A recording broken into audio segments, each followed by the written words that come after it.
يخدمون اليوم من أجل الحسم، من أجل النهاية. إذن أصدقائي المشاهدين، إبداء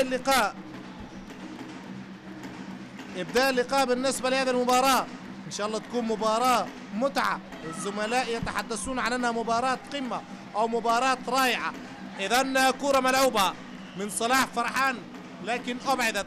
بعد ترجع الكرة في وسط الميدان، انطلاق الآن، ينطلق الهجوم بصار لاعب كتير، يمرر عبد الله الزويجي. عبد الله هذا اللي كان يقول أنا أشبه بسيدورف قال ذلك في عدد، والكرة ملعوبة لكن تدخل الحارس يمنع الكرة، ما يتركش في كرة تمر. أو عذرا حسن هو كان الحارس.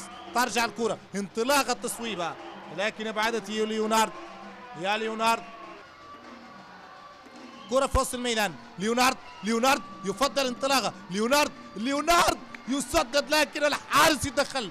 ليونارد، ما هذا؟ ومن أين لك هذا؟ ومن أين أتيت بهذا؟ هذا هو السؤال.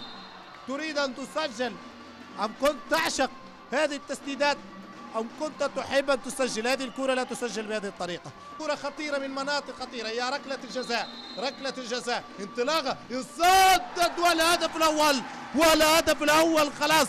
مشاري الشمري في ركلة جزاء، مشاري الشمري بهدف ركلة جزاء صعبة. هذه الكرة مشاري يا حارس يا إلهي.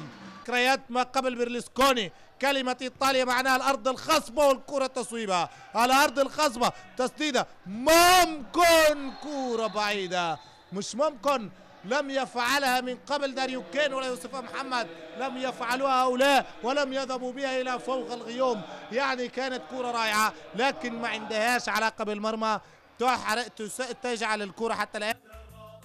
جزيلا الكابتن بدر العنزي، الكابتن المريح، الكاس الناس يحقرون، كلها موجودة في اليوتيوب وكلها نحييك أيها الغالي، مراسلنا الكبير ومراسلنا الغالي. أصدقائي المشاهدين، نلتقيكم في ثاني الأشواط لهذا اللقاء. الشوط الأول قلنا مشاري الشمري سجل هدف 1-0 كان انتهى عليه الشوط الأول. الآن نلتقيكم في ثاني الأشواط الذي ظل رائعا الممتاز بينما إيكيا، والكرة في تسديدة ما تطمش.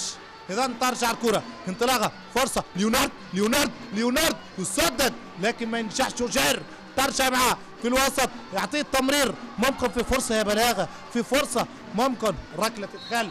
طبعا أكيد إيكيا يقود المدرب محمد ديوان على عصفور الأسماء الرائعة، ولا ننسى المتألق ولا المتأنق والمترنق الأستاذ. والكرة في تسديدة، شوف عنهم أنانية شوي، عنهم أنانية في فريق على هذا اللقاء في الاستضافة إن شاء الله مع الكباتن يحللون هذا اللقاء ماذا سيقولون عن هذه الروعة. تسديدة أي سبحان الله ما شاء الله، يعني أنا ظننتها هدف.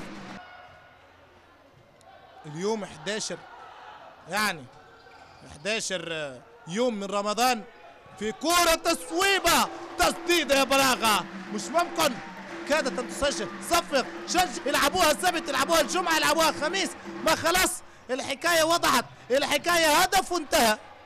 ترجع الكرة، يعني ممكن الجماهير تتغزل في بلاغة. المريخية الأمدرمانية لا ننسى أنهم إخواننا، والأهلة إخواننا، والكويت أشقانا وأحبانا. وفي هذه اللحظات يطلق الحكم نهاية المباراة، نهاية الشوط الثاني. شوف الفرحة، بلاغة ترجع من خليل الفراهيدي إلى سيبوي. لا تنسى أيضا الكثيرين